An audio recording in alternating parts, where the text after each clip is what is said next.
Tulisan Tony Rosid, Wis Wayai 2. Wis Wayai, istilah ini dipopulerkan oleh para santri sarang asuhan Kiai Haji Maimun Zubair atau Mbah Mun.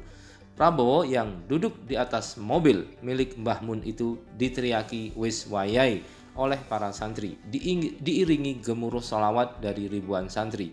Ini terjadi saat Prabowo sowan ke ulama karismatik ini. Kata Wis Wayai muncul sesaat setelah Mbah Mun mendoakan agar Allah menjadikan Prabowo presiden. Kata Wis Wayai seperti senjata untuk mengaminkan doa sang kiai. Wis Wayai artinya sudah waktunya Prabowo jadi presiden. Jika benar takdir ini yang akan terjadi, maka tidak saja akan semakin menguatkan karisma Mbah Mun, tapi juga misteri doa para santri. Gelombang Wis Wayai diyakini oleh banyak pengamat sudah menunjukkan tanda-tanda. Pertama, mengalirnya masa yang hadir di kampanye Prabowo Sandi. Jumlahnya cukup besar. Mereka bukan hanya kerumunan sebagaimana potret surveinya Denny JA, tapi boleh jadi adalah para pemilih yang hijrah. Terbukti dalam sejumlah survei elektabilitas Prabowo Sandi terus naik, sebaliknya elektabilitas Jokowi Ma'ruf terus turun. Ini bukti adanya migrasi atau perpindahan suara.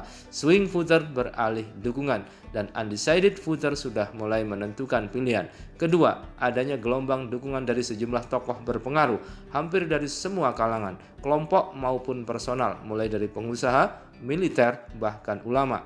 Erwin Aksa dan Dahlan Iskan mewakili kelompok pengusaha, beralih dukungan dari Jokowi ke Prabowo. Ada juga Sri Sultan Hamengkubuwono X mewakili raja.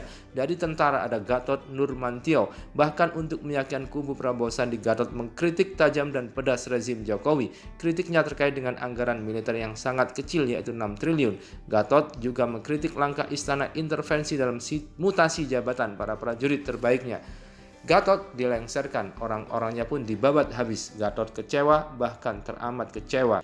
Gelombang dukungan juga datang dari para ulama, mulai Ustadz Bahtiar Nasir, Ketua Majelis Pelayan Indonesia, sekaligus mantan Ketua GNPF, ada Ustadz Abdul Somad, Ustadz Adi Hidayat, dan A.A. Gim. Para dai kondang dan berpengaruh ini mengambil timing di ujung, hanya beberapa hari jelang pencoblosan. Kabarnya hari ini Jokowi umroh, rencananya mau masuk ke dalam Ka'bah, bukan hanya keliling dalam ritual tawaf. Apakah ini bisa menjadi strategi untuk Jokowi membalikkan keadaan?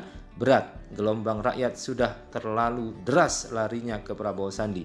Disinilah Wis Wayai sebagai gerakan mengaminkan doa Mbah Mun seperti menjumpai takdirnya. Jika ini benar-benar terjadi, maka Mbah Mun dan para santri sarang akan dikenang sebagai bagian yang tak terpisahkan dari kesuksesan Prabowo Sandi. Apalagi Gus Najih dan Gus Wafi, putra-putra Mbah Mun ini berada di garis depan sebagai juru kampanye Prabowo Sandi.